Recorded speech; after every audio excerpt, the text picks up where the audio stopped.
I will speak very slowly.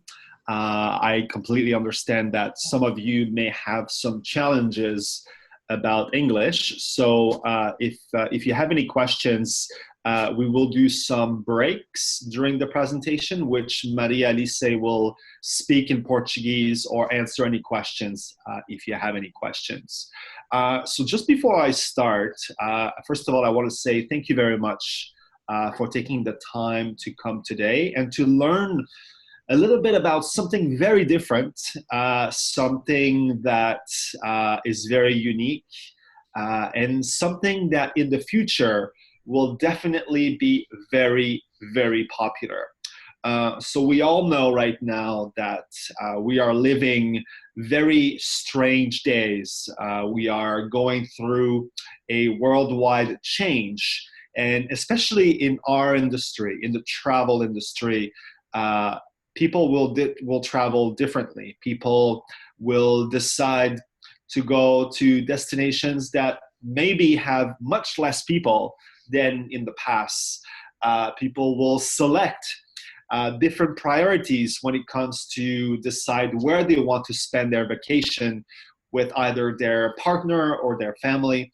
And Quark Expeditions were very lucky to be operating in a very, very unique location that are the polar regions. And the polar regions, they were already very popular, but once things get back a little slowly to normal, we strongly believe that the polar regions will become even more popular, just because it is a place that very little people go. The ships that we use are very small, and people spend a lot of time outside. They don't just stay inside the ship the entire time. So, but I'll talk a little bit more about that. My name is David, like I said, and I've been with the company now for almost 8 years. With Maria Alice, we work together to support all of our partners, including you, to promote, to talk about Quark Expeditions to your clients.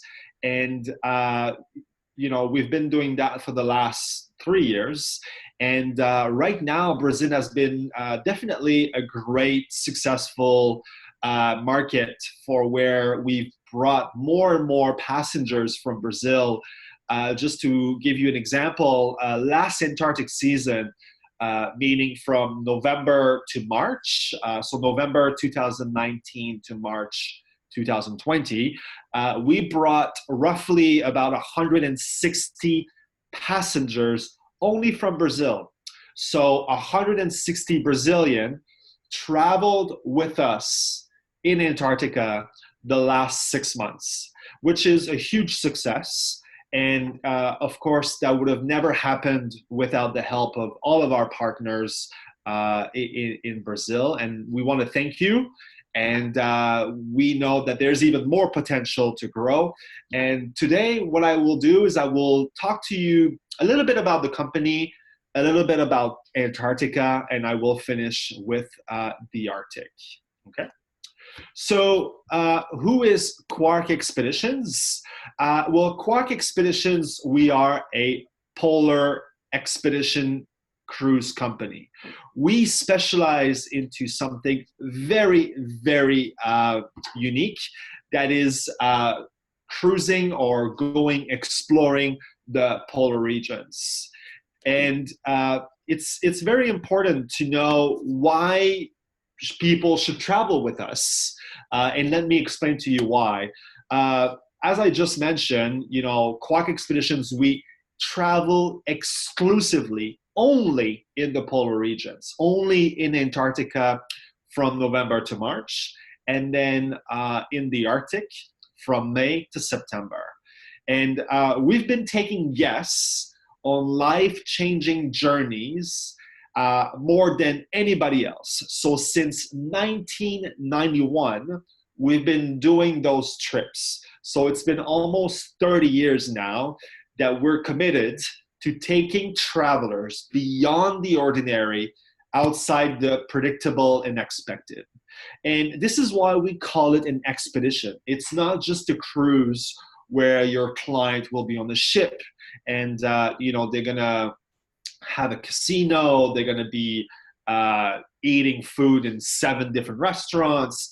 That's not what we do. The concept of an expedition in Antarctica or in the Arctic is about experiencing the destination more than anybody else. It's about going somewhere where not many people go to, and to every single day learn something about it, and also enjoy and disconnect from the reality of your clients. So this is why we call it an expedition. Okay. Like I said, also, Quark, we've operated since 1991, so almost 30 years. And our very, very first trip that we operated was actually on top of the world in the North Pole. So this was something that we first accomplished in 1991, and we were the very first company who actually brought people to the top of the world. So that was definitely something that we felt very proud to accomplish. And then from that moment, we started bringing people to more and more to Antarctica and in the Arctic. We were also the very first company who did an expedition on a ship for 60 days, 60, around the entire continent of Antarctica. So this was also another huge accomplishment that we did many, many years ago. We've always, one of the philosophy, or one of the thing that really is the mission of Quark Expedition is always to push the limits of exploration. It's always about going out there and really discover as much as possible with your clients, and wake up the little explorer inside of you, and be part of a very unique journey. This is what we offer to your clients. And to be able to do that, we of course need to have the best polar experts in the industry. And Quark, we're very, very proud to say that we have the very best polar experts on every single trip who every day will give presentations, they will give lectures, and their mission is to teach your clients about the destination that they visit. So every single day, every morning, every afternoon, your clients will go off the ship to go see the animals, or to go cruising around the icebergs, or to go hiking, to go explore. And then after the day is finished, our expedition team will do some presentation and teach your clients about the history, about the geology, about the penguins, or about the polar bears. So your clients, when they come back home, not only they had the best trip of their lifetime, but also they learned about Antarctica or in the Arctic. And this is why we call it also an expedition. And Quark Expeditions, what's interesting is that we're the only company in the industry who has a Polar Guide Academy. So we call it the Quark Academy, so that every year we train our staff always about learning more about Antarctica, about the Arctic, about the safety, about how to interact with people. So our guides are very committed, and a lot of our guides have been with Quark for many, many years. Some of our guides have been with us almost since the very beginning, over 25 years of experience. So the reason why I say that, and I think it's really, really important, is that your clients, if they decide to go to Antarctica or in the Arctic, they will go there once or maybe twice in their life. And because they're going to pay, a good amount of money, they will pay maybe $10,000 or $15,000, depending on what they choose. They want to make sure that the experience that they're going to live when they go down there is the best experience possible. And this is why it is very important to select the best company who can bring your client there and make sure that they have the best experience. And I believe that this company is Quark Expeditions. One thing that I also want to talk quickly, but I think it's also very important to mention, is the sustainability. We all know how important it is to protect the environment. We all know that, maybe since, 2 years now, people have been more conscious about how important it is to protect it and to minimize the carbon footprint of the destination. Quark Expeditions, what's interesting is that sustainability has always been part of our DNA. It's always been something that we've always taken very seriously and that we've always wanted to contribute. And we've definitely created a lot of partnerships and very positive impacts over the years. And I would like to share some with you. So for example, in 2017, Quark Expeditions eliminated single-use plastics on board the ship. So we have no plastic of any kind on board our ships, which is something that we're really, really proud of.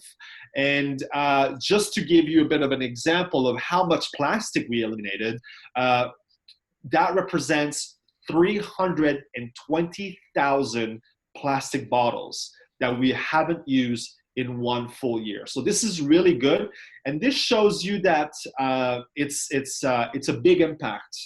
Small gestures create bigger impact. We've also, because we now use better ships with better engines, with hybrid engines, and because we've done that, we have decreased our emissions of carbon, so in the air, by 28% since 2010. And again, this is something that we are very, very proud about. One last thing I would like to mention is that we also sponsor scientific research. So we do have scientists who come on board our ships, and we sponsor their research to make sure that we contribute to the scientific research discoveries in the polar regions. And we also give money to charities for the communities in the Arctic to also protect their environment and also to contribute to the growth of those communities in the north of Canada and also in Greenland. Okay, so this is a little bit about Quark Expeditions. This is why we are definitely the best company for your clients to travel with when they want to go to Arctic or Antarctica. But now let's talk a little bit more about Antarctica. So where is Antarctica, or why would you travel there? When should you go, or what kind of travelers would go to Antarctica, or what kind of itineraries would you do if you go to Antarctica? These are all the questions that you probably have right now, and I will answer for you. So Antarctica, first of all, is a very, very big continent. As you can see here, it is huge. It is by far the largest continent, and it's actually the southernmost continent in the world. It has, actually, just to give you some facts, it has 14 million square kilometers, and 98% of it is covered by ice. So it is very, very big. And the region that we explore when we go to Antarctica is the Antarctic Peninsula right here. So just south of South America. So this is where we start in South America, and this is the region of Antarctica that we go explore every year, okay? And so how do you get there? How do you get to Antarctica? Where there are three main cities that you need to know. So the first one is Ushuaia in Tierra del Fuego in Argentina, okay? So Ushuaia is the southernmost city in the world, and it's a very small port town at the tip of South America, which you can access from Buenos Aires. So if I'm a client of yours and I come from Sao Paulo, for example, I have to fly from Sao Paulo to Buenos Aires. And then from Buenos Aires, I have to take a flight down to Ushuaia, okay? We also have some trips starting from Punta Arenas in Chile. We have some very specific programs that I will talk to you in a few minutes that leave from Punta Arenas. So to go to Punta Arenas, you have to fly from Brazil to Santiago de Chile, and then Santiago de Chile to Punta Arenas, okay? And then we also have some programs starting from Buenos Aires, which I will also talk to you a little bit later as well, okay? So how do you get to Antarctica? And this is another big question, right? Do you cruise to Antarctica or do you fly to Antarctica? Well, we actually offer both options. So the two options for crossing the Drake. So the Drake Passage is the water between South America and Antarctica. You can either cruise it or fly it, okay?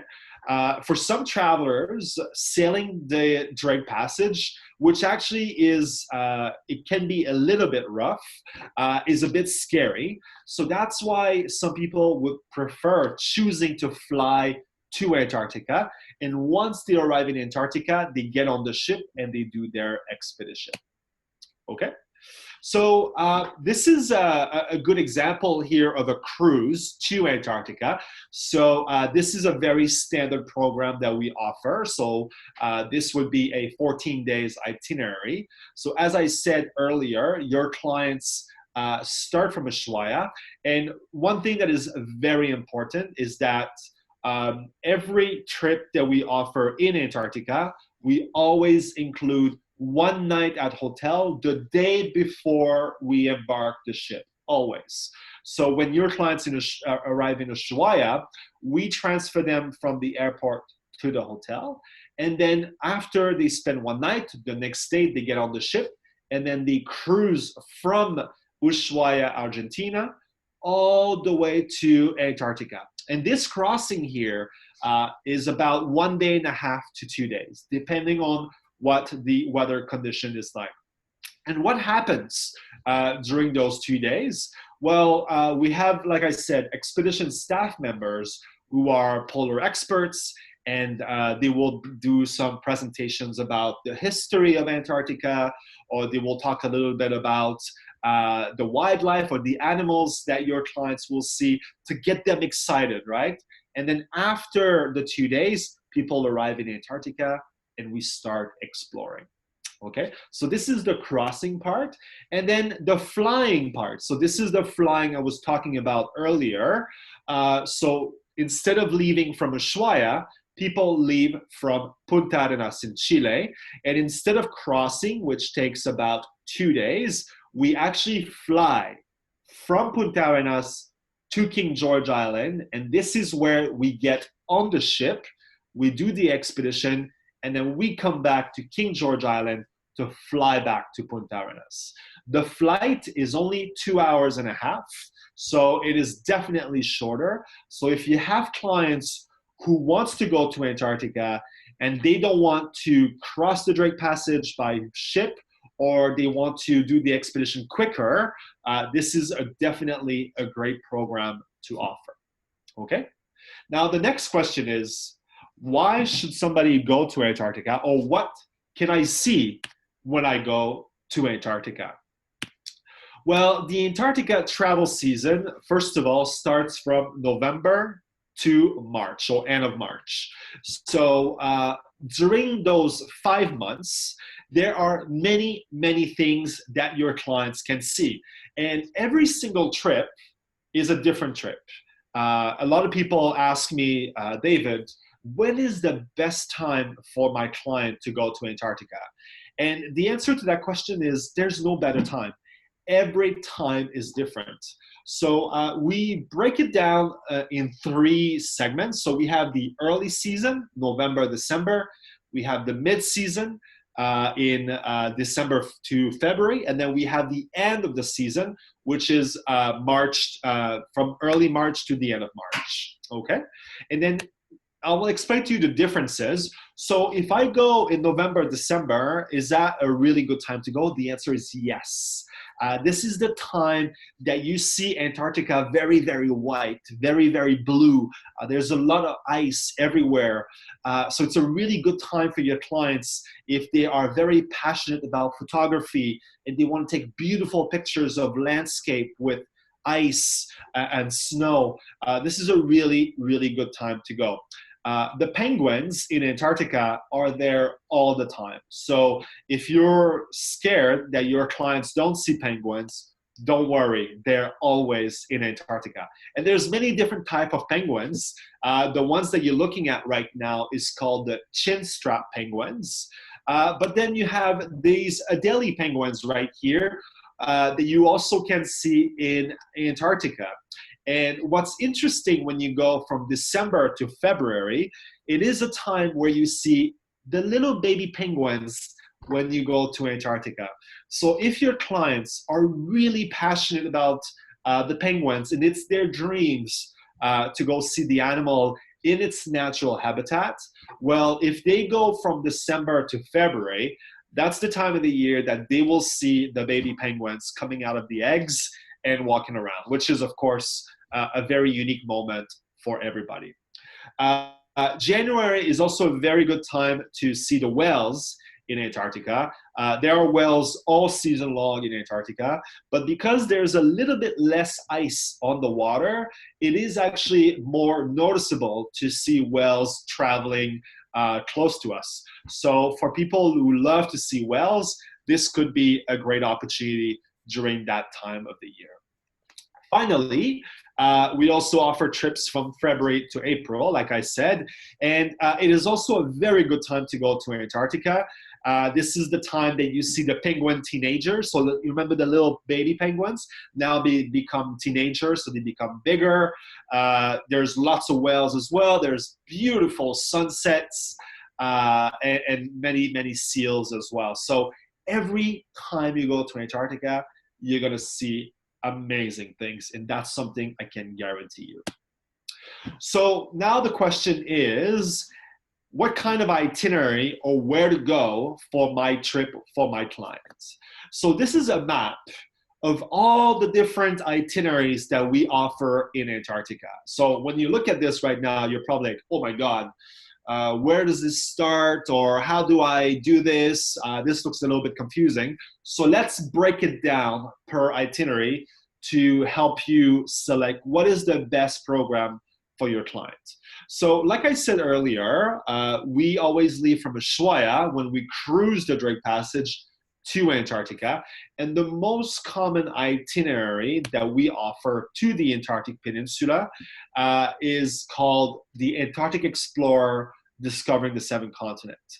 So the Antarctic Peninsula is an archipelago of 20 different islands where you can see many, many different animals. And how do you get there is, like I showed you earlier, your clients have to fly to Buenos Aires. And then once they arrive in Buenos Aires, they fly down to Ushuaia. And this is where they stay overnight. And then the next day, they get on the ship. They will cruise to Antarctica. And then they will explore the peninsula for 5 days. And then after, they will come back to Ushuaia. Now, the reason why it is also not just a cruise, and this is the perfect example to show you that it's not just a cruise. When you sell a cruise, let's say you sell a cruise of any other cruise lines, when you look at the itinerary map, it's very clear that you see that day one, you will stop here, and then day two, you will stop here, and day three, you will stop here. An expedition cruise, you cannot do that because it always depends on the weather, on the ice, on the animals. It's always a surprise, and that's why we call it an expedition. So we have a plan in our head, but the plan will always change for the better. We have experts who are polar specialists, and they know to make the best decision possible to ensure that the experience of your client is the best one in Antarctica. Okay, so this is the most typical program that we offer, which is normally 11 days. And we do offer, in some cases, the chartered flight from Buenos Aires to Ushuaia as well. So for some of your clients who book a trip with us, they would have the option of booking the transfer package from Buenos Aires to Ushuaia as well. Like I said also earlier, we also have the Antarctic Express. So you can also fly to Antarctica. And this one is a lot shorter. So instead of 11 days, it is 8 days. So it's a good opportunity for your client to go to Antarctica and save some time. So definitely a great opportunity as well. Okay. Now, like I said earlier as well, for some people, they might go to Antarctica once or maybe twice in their life. And of course, that means that they want to maximize their experience and spend more days in Antarctica. And so we have longer programs. And the first one is a 14 days program, which basically allows your client to cross the Antarctic Circle. So just like the program I showed you before, the only difference is that your client will go from Ushuaia straight all the way down to the Antarctic Circle so that they can say that they've crossed the Antarctic Circle. And then we're gonna cruise back north the west coast of the peninsula to then come back to Ushuaia. So this is a 14 days itinerary that we offer as well during the season. And then we also offer it as an Antarctic Express as well. So we can fly from Punta Arenas and then cross the Antarctic Circle, which is 11 days. Now, the question is, maybe your clients want to spend even more time in Antarctica, and they want to do a combination with the Falkland Islands and South Georgia. And Falkland Islands are very unique because this is a location where you can see different type of penguins, or in Spanish we call it Islas Malvinas. So in those specific islands, you can find the Magellanic penguins, you can find the rockhopper penguins, you can find the macaroni penguins, dolphins, sea lions, elephant seals. There's a lot of wildlife. So if your clients have more time to spend in Antarctica and they really want to have the best wildlife photography experience, the Falkland Islands and South Georgia are by far really unique. South Georgia is like the Galapagos Islands of Antarctica. It is a wildlife paradise located 1,500 kilometers southeast of the Falkland Islands. Like I said, we call it the Galapagos of the Southern Seas because of the amazing biodiversity and wildlife that you can find there. You can actually find hundreds of thousands of breeding king penguins. It is the only place on the planet where you can see 500,000 king penguins like this in one single location. It is absolutely unique. So if your clients really want to have the best experience, South Georgia is by far a very unique location that they must go if they want to have that best experience. And in addition to wildlife, they can also see where the very first explorer, Ernest Henry Shackleton, who was from England, was actually buried. So Shackleton was the very first explorer who's been to Antarctica. And when we go to South Georgia, this is where we will stop at the church and do a champagne toast and thank him for doing the very first exploration of Antarctica. So speaking of the itineraries, we have a 16 days itinerary leaving from Ushuaia all the way to South Georgia here. And then after spending 4 days, we will go to Antarctica and then back. And then we also have a longer trip, which is 20 days, which includes Islas Malvinas, South Georgia, and Antarctica. And finally, if your client wants to do everything during one trip, we also offer a 23 days, which includes Falkland Islands, South Georgia, and then crossing the Antarctic Circle and then back to Ushuaia. So as you can see, we have many options for your clients to choose, depending on how many days, depending on how they want to get there, and depending on what they want to see when they do their expedition with us. What's also interesting is that we also offer a Patagonia itinerary in the Chilean fjords. So I'm sure a lot of you know about Patagonia. Patagonia is definitely a very beautiful place where, of course, you can find a lot of animals as well, a lot of glaciers, a lot of mountains. So there's definitely a lot of things to see and to explore. And so we do have 2 itineraries that explores parts of Patagonia. And the very first one is called the Essential Patagonia, which leaves from Ushuaia. And then what we will do is we will go to Cape Horn and then go to Diego Ramirez, where you can find 3 different types of albatross, which is the biggest bird in the world. And then after that, what we're going to do is we're going to explore the Chilean fjords all the way to Puerto Natales. And then we're going to disembark the ship to spend 1 day in Torres del Paine. And then after the ship will come back all the way down to Punta Arenas, where the trip will be finished. This is a trip that we're going to use. This is a new trip, by the way, which is very exciting. And this is a trip that we're going to use on board our very new ship called the Ultramarine. And the Ultramarine, like I will present to you, will have helicopters.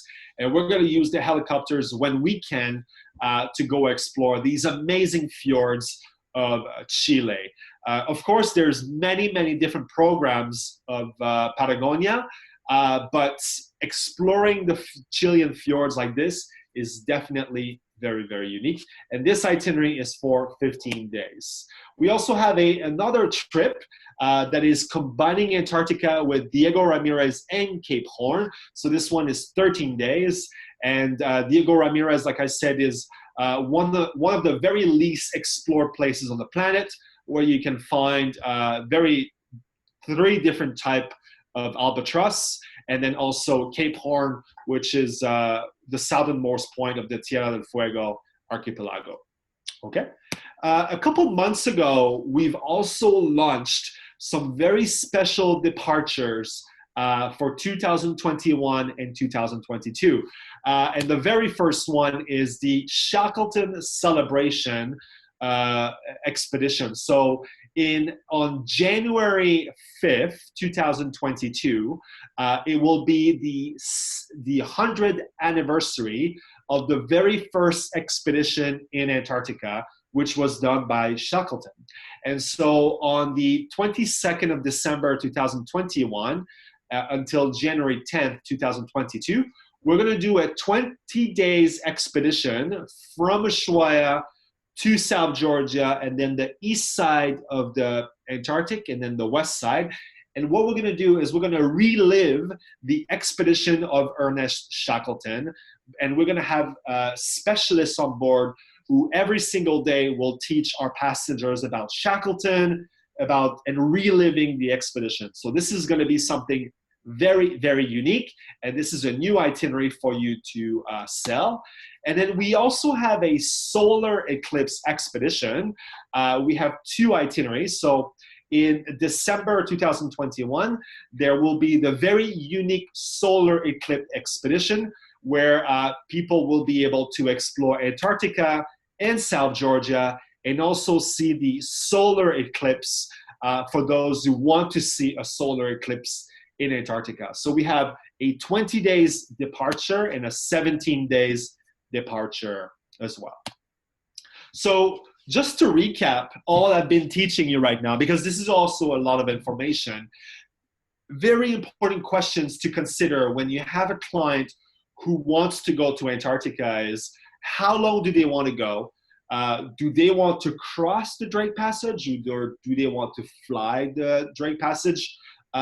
When do they want to go? What month of the year? What kind of animals do they want to see? What kind of activities they want to do? What excites them the most about Antarctica? What kind of dates they want to go? And what kind of ship experience are they looking for? And speaking of ships, this is the next thing I need to talk to you about. And this is very exciting time for Quark Expeditions because until now, Quark Expeditions, we've always had that dream of having our own ships. I was explaining to Fabiano that right now, Quark, what we do is we rent the ships from different companies and we operate them in Antarctica or in the Arctic. But as of next year, as of 2021, Quark Expeditions will be having our own ship in Antarctica and also in the Arctic. So this is a huge moment for everybody. And this ship has been designed exclusively for polar expeditions. So if you have a client who wants to have the best off-ship and on-ship experience, the Ultramarine offers the most balanced experience for the clients. And this is what the inside will look like. So as you can see, it will be very modern looking. It will be an all-suite ship with balconies as well. This is an example of a cabin here. So very modern, very spa looking. It feels very relaxing when you're in it. A lot of wood, which is great. This is an example of the restaurant here where people will enjoy, of course, amazing food. This is going to be our wellness club where people can do yoga. This is going to be our gym. And then we will also have a spa. So this is very exciting for the Ultramarine. And something very unique about the Ultramarine, and I'm sure you've already noticed, is the helicopter. So helicopters will be provided on the ship, and those helicopters will allow us to explore even more Antarctica. Now, we also have another ship, which is the World Explorer. And the World Explorer is the ship that we've been using last Antarctica season to bring our Brazilians to Antarctica. The World Explorer is 172 passengers. It's an all-suite ship with balconies as well. And it is definitely a great ship where you have great food, you have a great restaurant, a great gym. So amazing looking ship as well. So we have two luxury ships for you to offer to your clients if they want to come with us in Antarctica. Okay, so about the ship experience. So what do your clients do when they're on the ship? Well, like I said earlier, they will learn about Antarctica. They will learn about the Arctic. So our expedition team members will do every day, they will do briefings, they will do recaps, they will teach your client about the penguins or the polar bears.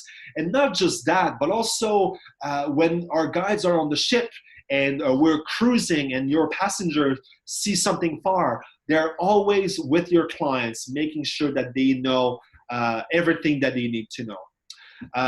Of course, when the ship is cruising, there's a lot of animals in Antarctica, so it's very, very common to see whales in the waters or penguins on the icebergs. So very easy access to go outside the ship and to take beautiful pictures. It is also a very interesting time for your clients to connect with our staff or to connect with people from all around the world. Quark Expeditions were sold to people from all around the world. So this is something that we're very proud of. And the food is, of course, amazing. So food for breakfast, for lunch, for dinner. We have snacks. We have cocktail hours. So your clients will eat very, very good food, an internationally trained chef. And like I said earlier, we also have a wellness club on board the Ultramarine and the World Explorer. We have a lounge bar where people can have an amazing cocktail as well. And we also have many, many activities as well when your clients come to Antarctica. We have the included activities, which is, for example, the polar plunge, the hiking, the zodiac cruising, the helicopter flights for the Ultramarine. This is all included. But we also have additional adventure options for those who are a little bit more active and they want to do more activities. So we have the stand-up paddleboarding, we have the camping, we have the kayaking, and those are at additional cost that they have to purchase when they make their reservation. And because of the Ultramarine and because of the helicopters, we have two new activities with the helicopters. So the very first one is called the exclusive heli landing, where we will bring people on the helicopters to very unique areas of Antarctica. And then the other one is heli trekking, where we're going to bring people on helicopters and go trekking in mountains as well. So yeah, this is for Antarctica. So I will let Maria Alice speak, or if there is any questions. Yeah, there is two questions here, and if Maria Alice can also turn her mic on and video. One quick question is, when you go into the Drake Passage, you said you could fly or you could sail. Is there like a chance, like percentage, that Drake will be half, and the percentage of the times that there will be a smooth sail to Drake Passage?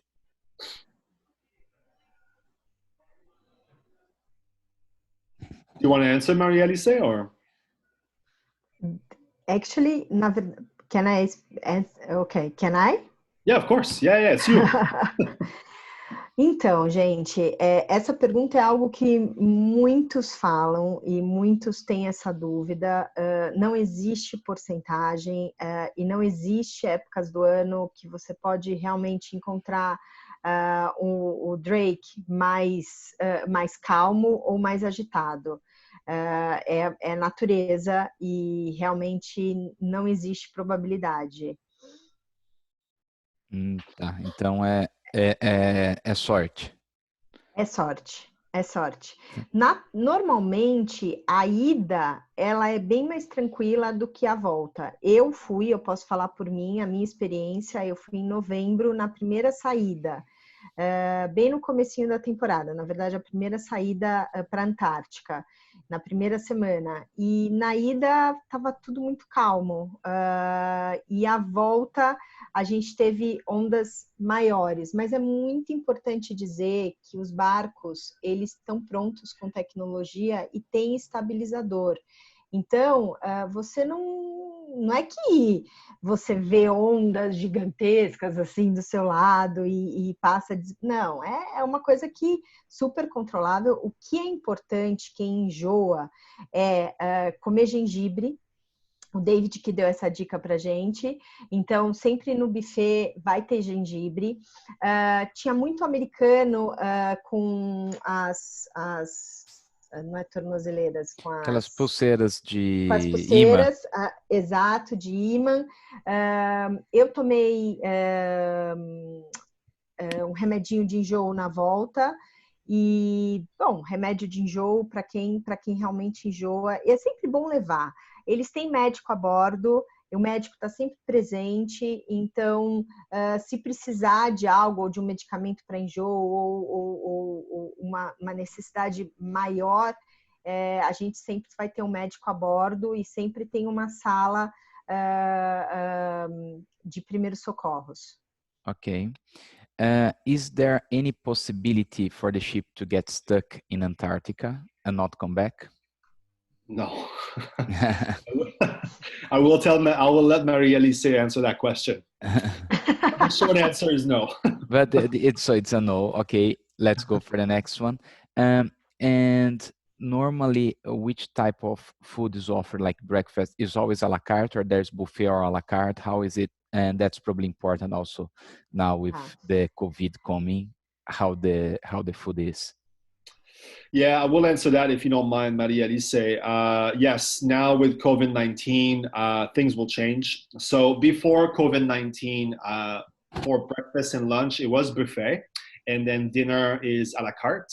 But now, of course, because of COVID-19, we're now looking at everything and to adjust and make sure that clients feel safe when they travel with us in the polar regions. So I cannot really answer the question right now because we're looking at everything. But one thing for sure is that we will make the right adjustment to make sure that your clients are not at risk during a pandemic or for any virus on board the ship. The good news is that in our case, and I've spoken a little bit about that at the beginning of the presentation, we don't operate large ships. We operate very, very small ships that are 200 passengers or even less. Maximum, And yeah. the one thing about ultramarine that I did not say, which is also very, very good, is that every cabin has its own air system. So the air is not shared, not the same air is shared around the ship like big ships. Every cabin has its own air system, which makes sure that the air quality in the ship is really, really good. And that's in addition to a very good water system management. So the quality of the water in the ship is also drinkable and very, very good. So all these little actions that we're taking place, in addition to others that we're going to put in place, will make sure that your clients are really not at risk when they travel with us. And the good news is that, unlike a typical cruise, again, most of the time your clients will be outside the ship. The ship is really where people sleep, where people eat. But every day, your clients, every morning, every afternoon, they're outside. They're exploring. They're looking at animals. So the risk of getting sick is very, very low. And the groups on the activities, Maria Alice explained in another webinar that I was with her, is that it's very small groups. So when you are in the activities, it's not crowded as in big ships, right? Exactly. No. You know, like the kayaking, for example, is only 20 people. The helicopters, it's only 10 people at one time. You know, it's all small groups. So that's why I think the expeditionary cruising like us will be the very first travel segment to come back very strong after the COVID-19 because of the small group. Okay. Só para completar, eu não sabia dessa questão do ar-condicionado e acho isso muito importante. Inclusive, tem algumas empresas no Brasil, isso vai virar uma regra, escritórios grandes, que o ar não pode mais ser central. Então, assim, você realmente é um investimento muito grande. Essa questão do ar-condicionado e desse ar que você respira agora está passando para outra pessoa. Então, assim, esses investimentos nos barcos e essa segurança. Então, a gente falar do World Explorer, a gente está falando de 178 pessoas no máximo, e no Ultramarine, 199 passageiros. Então, é um número reduzido. Um outro ponto muito importante que é um diferencial quando você faz uma viagem de expedição, e aí a gente vai falar principalmente da Quark como empresa.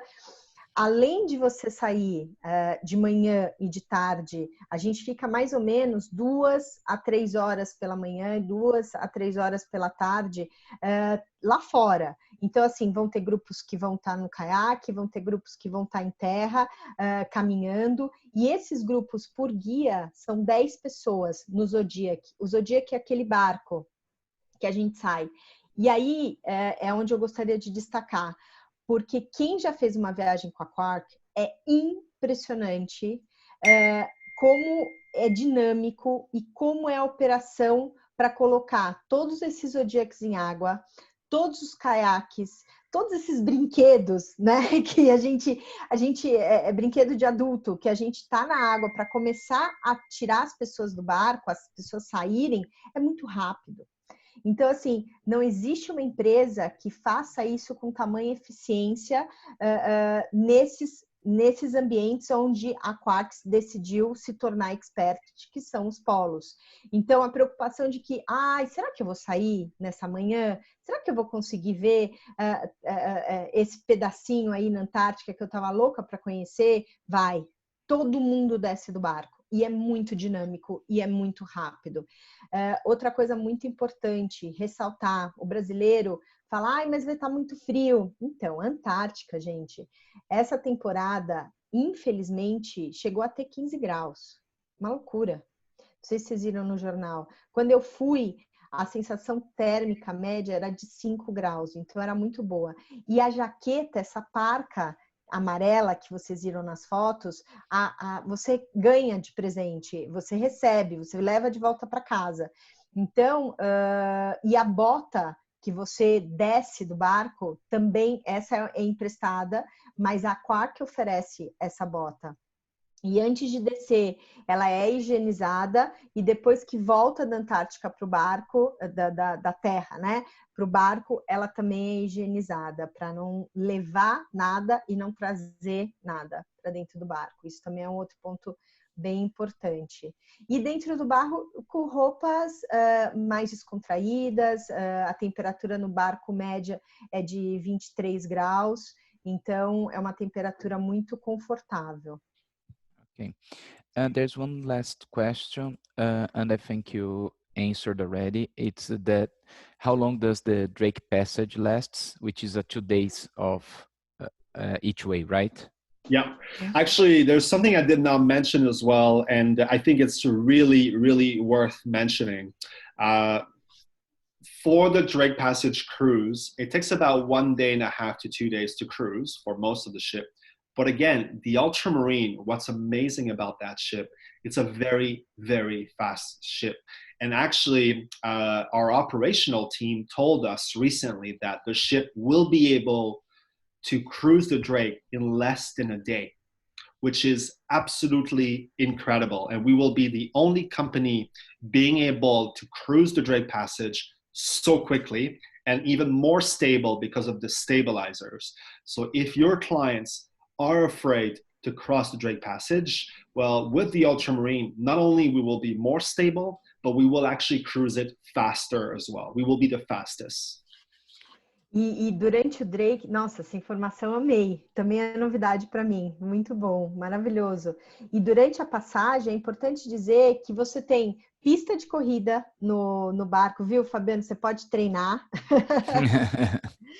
Tem spa, tem várias palestras super interessantes, porque assim, esse é um outro destaque, a equipe da Quark é um diferencial, eles são realmente polo experts, e eles estão ali o tempo todo, eles estão à disposição para trocar, é muito bacana, porque é um nível de guias, de equipe, realmente muito bom, muito importante ter uma equipe como essa acompanhando e presente numa viagem para um destino tão único e que tem tanto para saber, tanto para conhecer.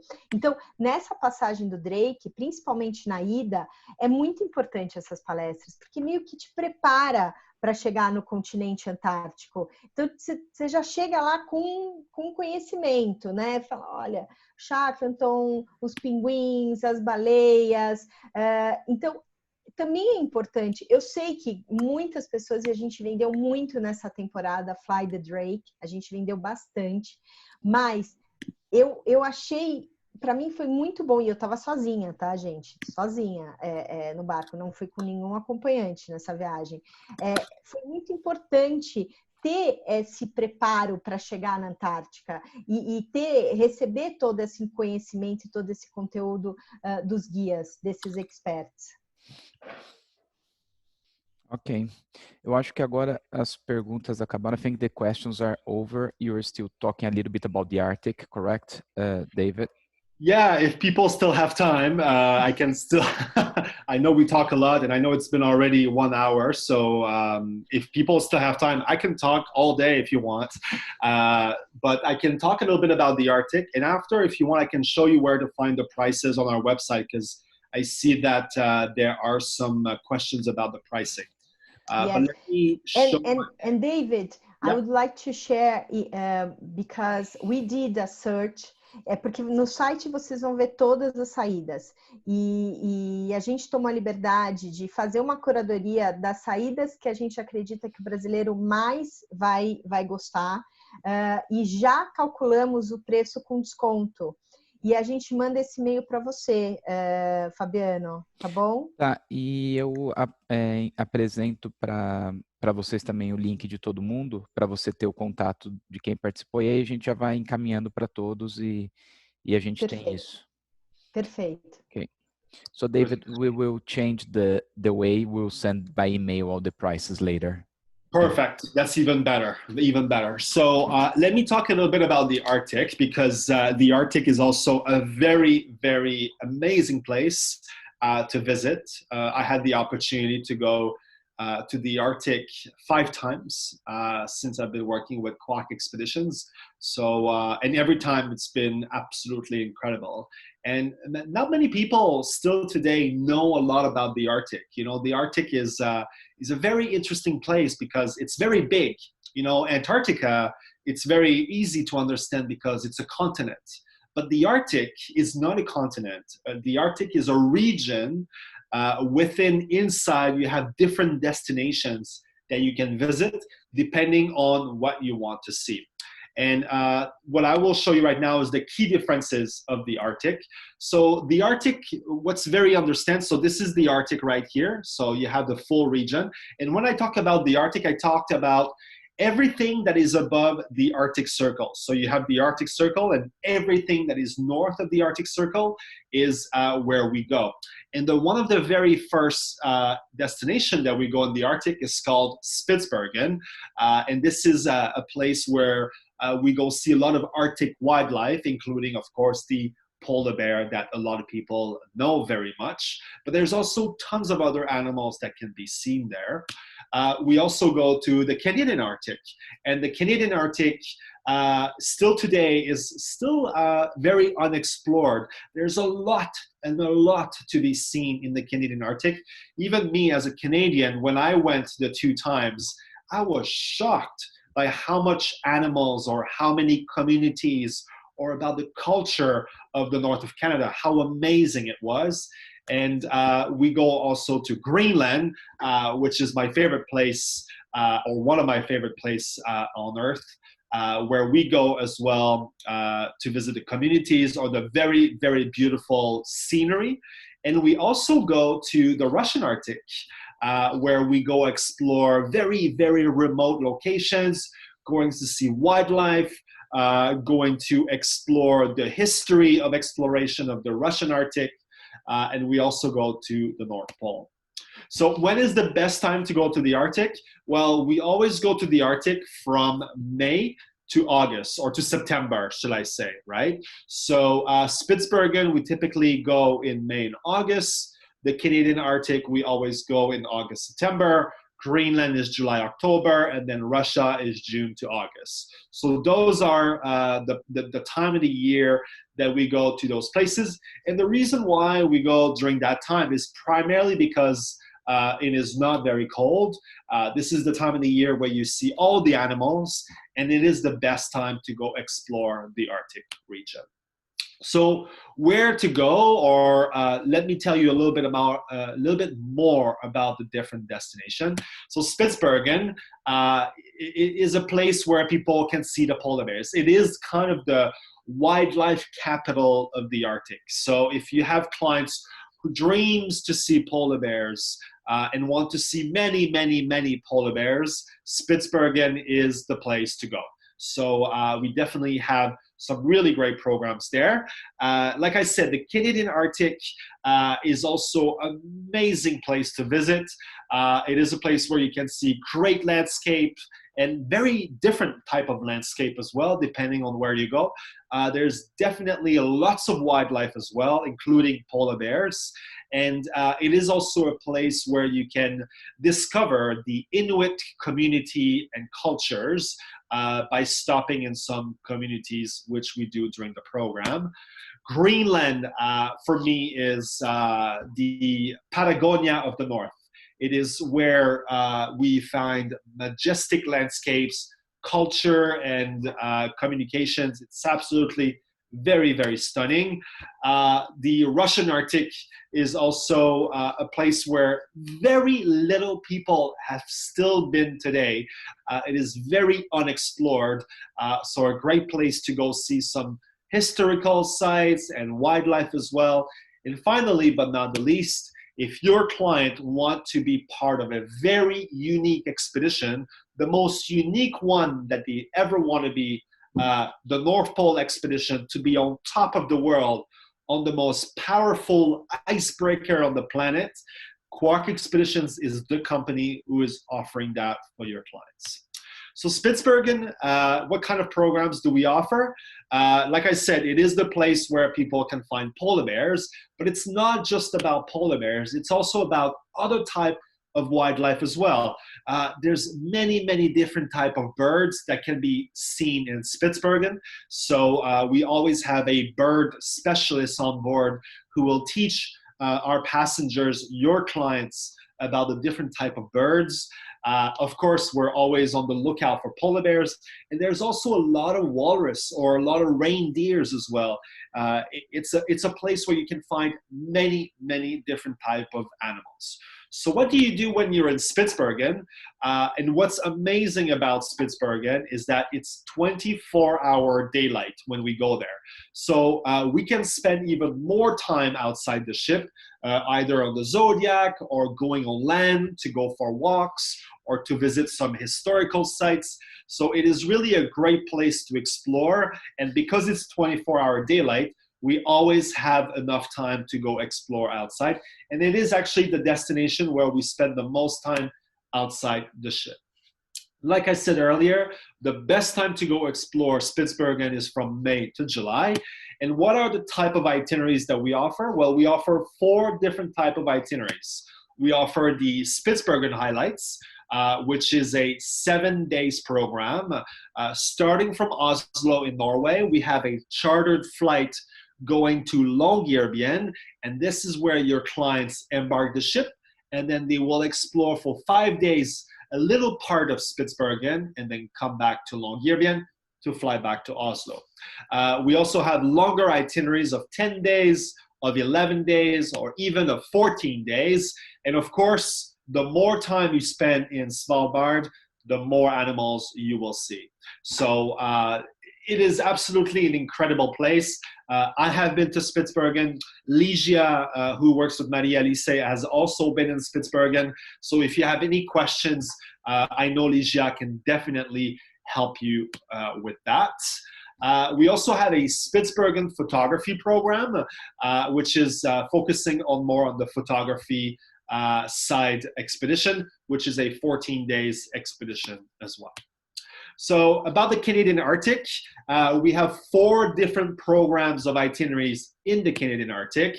The very first one is following the footsteps of Franklin. So the Canadian Arctic is a place where there was a lot of exploration. It is where you find the legendary Northwest Passage. So many historical sites are found in that location. And as you can see, the scenery is absolutely breathtaking.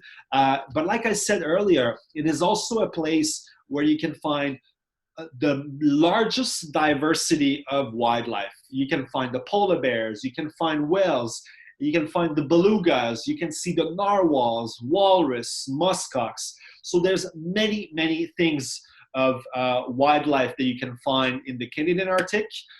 It is also a place where you see people who live there. You know, it is also very interesting to know how do people live in that very unique location. So this is called the Inuit communities. And when we stop in those communities, the Inuits will teach about their culture, about their food, about their art. So it is a really great opportunity. So when is the best time to go in the Canadian Arctic, or when do we go in the Canadian Arctic? It is from August to September. And we have 4 different voyages that we offer in the Canadian Arctic. The very first one is called the Arctic Express Canada, which is only 9 days. So if you have a client who is going to Canada already, visiting Toronto or visiting Vancouver or Banff, they can actually combine their expedition of the Canadian Arctic with a trip inside Canada as well, because it is very short and it's starting from Toronto in Canada. So we take a flight from Toronto in Canada, we fly them to Resolute, which is in the north of Canada, and then they will explore Lancaster Sound right here, where we're going to use the helicopters of the Ultramarine and visit also communities. Okay. We also have a longer itineraries of 12 days, and this one focuses more on the northern part of the Canadian Arctic, where they can find more and more animals as well.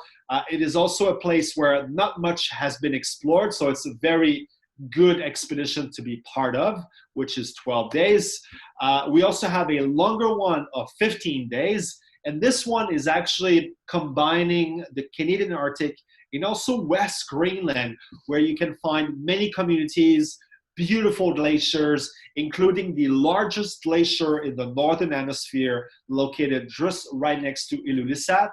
And this is actually where the iceberg that the Titanic hit was coming from. So really, really interesting part to visit. And the longest itinerary that we offer is the In the Footsteps of Franklin, starting from West Greenland all the way up to Resolute. This one is of 17 days, including wildlife, communities, historical sites.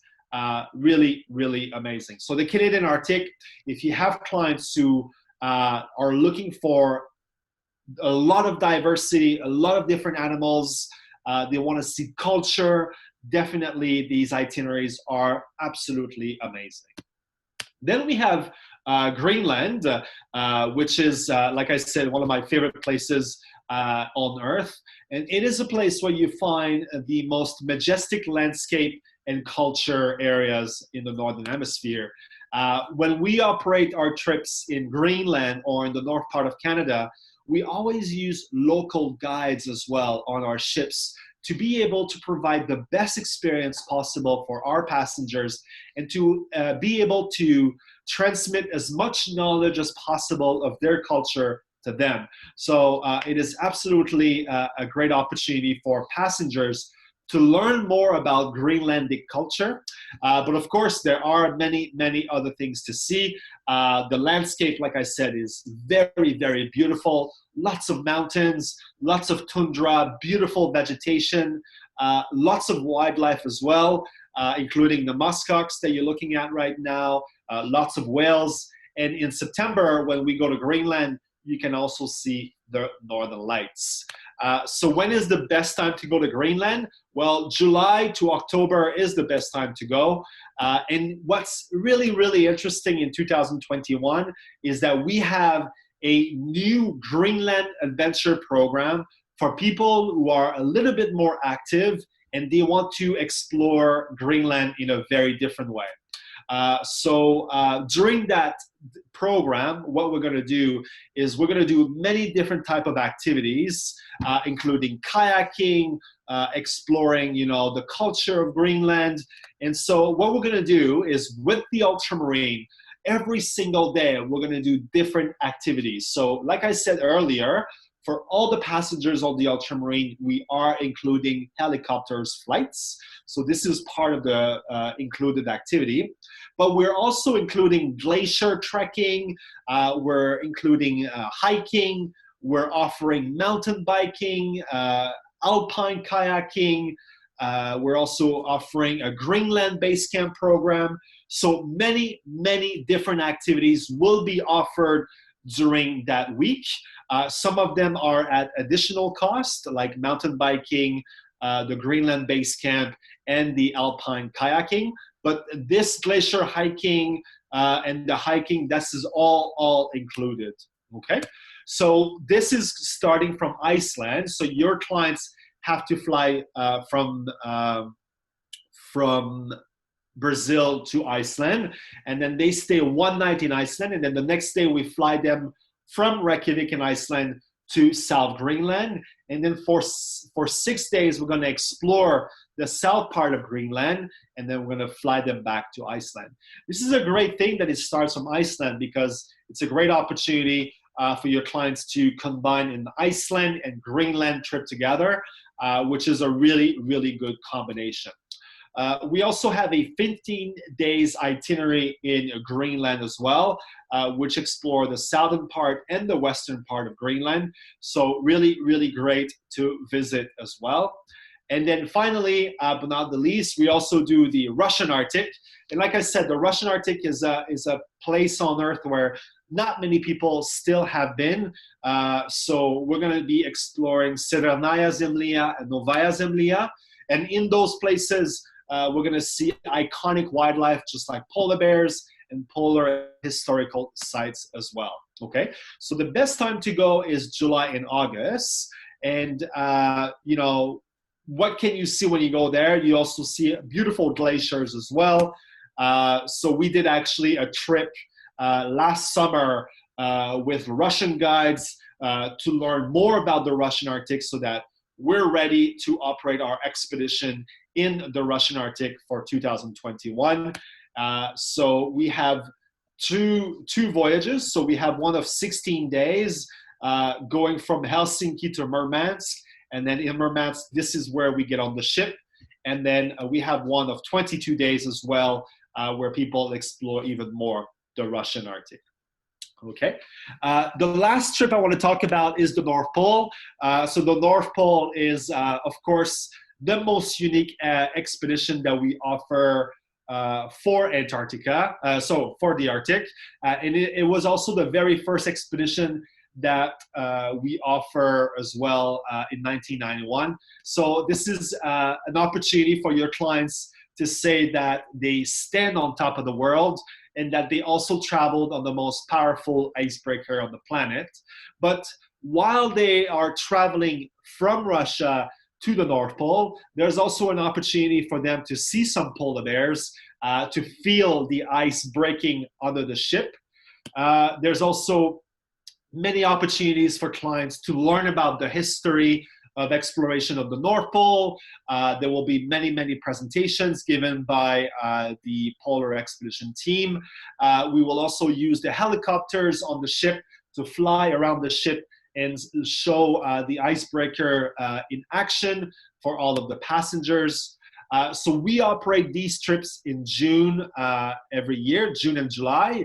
And then it's basically 14 days. So your clients have to fly from Brazil to Helsinki. And then from there, they go to Murmansk. And then they break the ice all the way to the top of the world. And then they come back to Murmansk after. So this expedition is 14 days. So as you can see, we have many, many programs in the Arctic, depending on what your client wants to see, depending on what your clients prefer to do.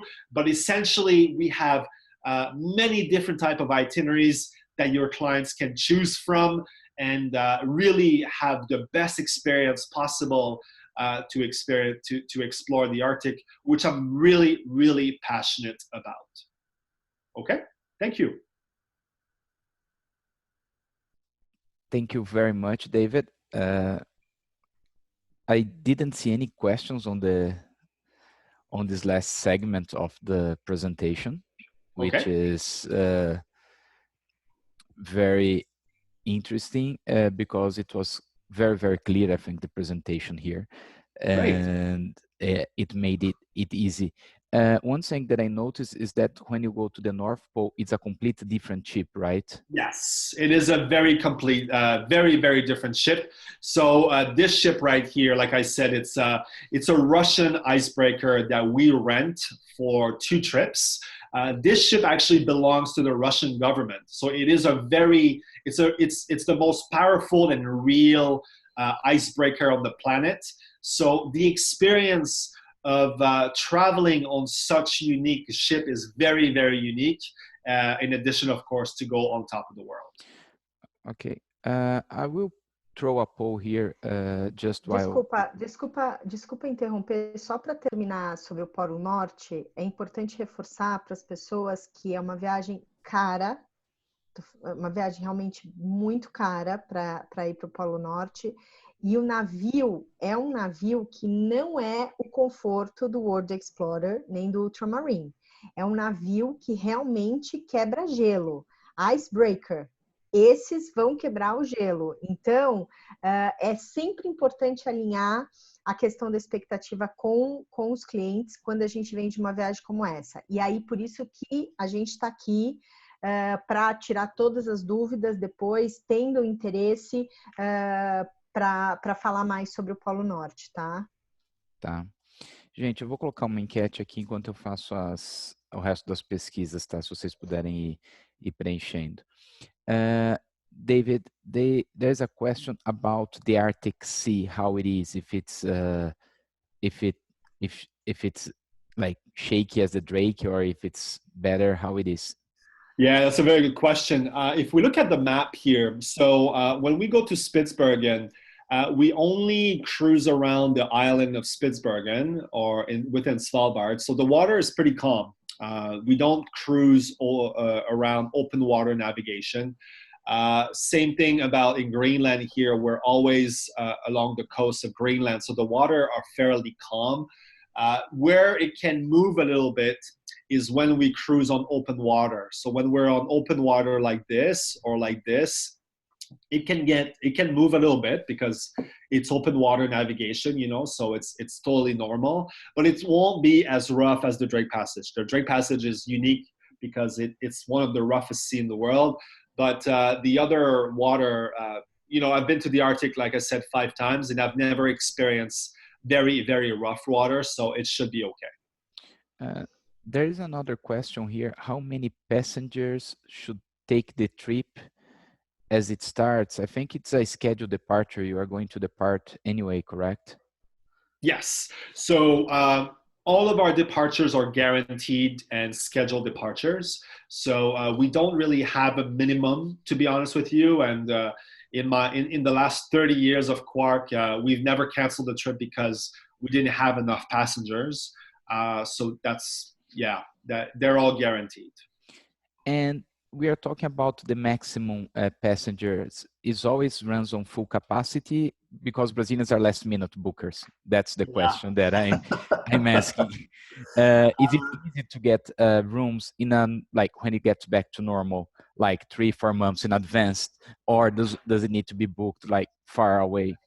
So here's the thing. So it really depends on the trip. So we have trips that we have many, many departures. I'll give you an example. For Antarctica, we have the very first program that I presented called the Antarctic Explorer. We have many different programs, many different departures, on that same program. So if a client from Brazil is last minute and want to do that departure, then it should be okay, because we always have usually some last minute cabins available. That's not a problem. But for very specific program, like for example, the Greenland Adventure program, which we have only 3 departures, the North Pole, which we only have 2. The Shackleton or Eclipse, for example. Yeah, Eclipse, the Shackleton, those that we only have 1 departure, I highly recommend all the agents, if you think you have a client who would be interested, I think it's important to tell them to book in advance so that they make sure they have the cabin, because we always launch our season about 18 months to 2 years in advance. And because when we launch the season, we always have a good promotion, what we call an early booking bonus. So people usually take advantage of that discount to save some money and to book earlier rather than later. Okay. I think those are the questions. Do you want to add something, Maria Alice?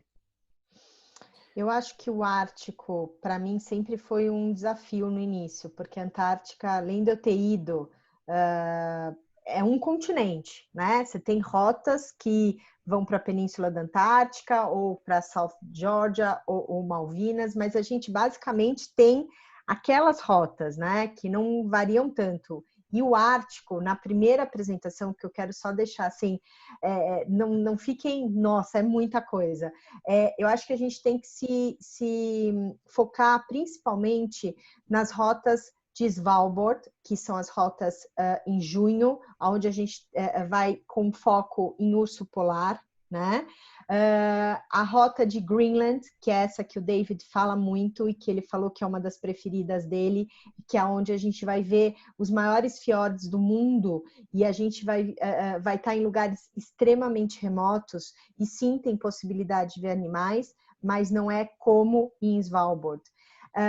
Falar do norte do Canadá, eu acho que assim, a gente vendeu pouco até hoje, o norte do Canadá, mas a cada apresentação do David, eu fico mais interessada em ir para o norte do Canadá. David, I'm saying that after many presentations that I have saw from you, I'm more and more interested to go to north of Canada, because é tanta variedade que você vê na apresentação do David, e eu sinto assim, o brasileiro, assim como a gente vai para a África, e às vezes ficar, igual a gente estava falando na apresentação, só no 4x4, no Jeep, às vezes variar os cenários numa mesma viagem e essa diversidade de fauna e landscape que a gente tem no norte do Canadá é fascinante. E uma outra que é muito importante a gente dizer, que a gente vendeu muito bem o ano passado, na temporada de Ártico do ano passado,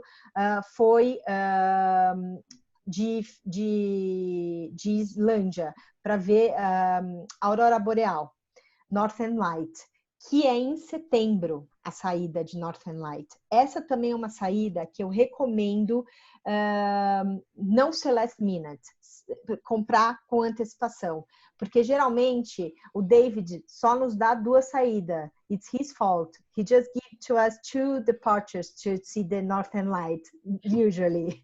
So, é importante a gente comprar com uma certa antecedência.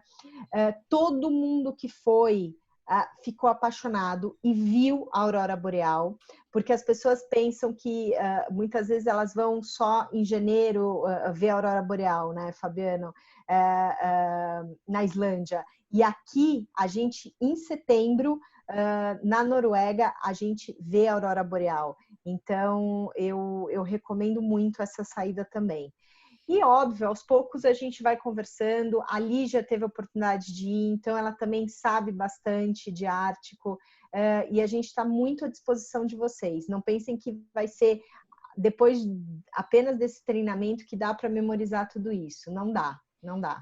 E se você, Fabiano, achar interessante também a gente fazer essa curadoria de saídas para a temporada de 2021, a gente pode fazer também e enviar. Não sei se está muito longe ou não, você que me diz. Eu acho que a gente Assim já como a tem que gente está pensar fazendo em com a Antártica, 2021, né? Acho que já tem que pensar para lá. como a gente fez com a Antártica, para essa temporada que começa em novembro de 2020 e termina em março de 2021, a gente pode fazer para a temporada de Ártico 2021, que começa em junho e termina no final de setembro. Não, acho interessante. A gente já vai mandar esses roteiros para todo mundo, né? Que estava presente. E, inclusive, esses valores com essa curadoria que vocês fizeram, a gente já vai estar encaminhando também. Então, se você ou a Lígia puderem me encaminhar entre hoje e amanhã, eu já encaminho para todo mundo que esteve presente aqui. Sim, tá prontinho, tá prontinho. Okay, I think that's it. There's no more questions, David. Thank you very much for the presentation.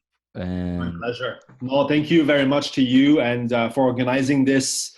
Because without you, it's nothing, right? Like, so you are the most important, and thank you so much for your support.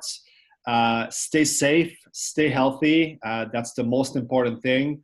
And like I said earlier, you know, we're here, Maria Alice, Ligia, myself, we're here if you need help.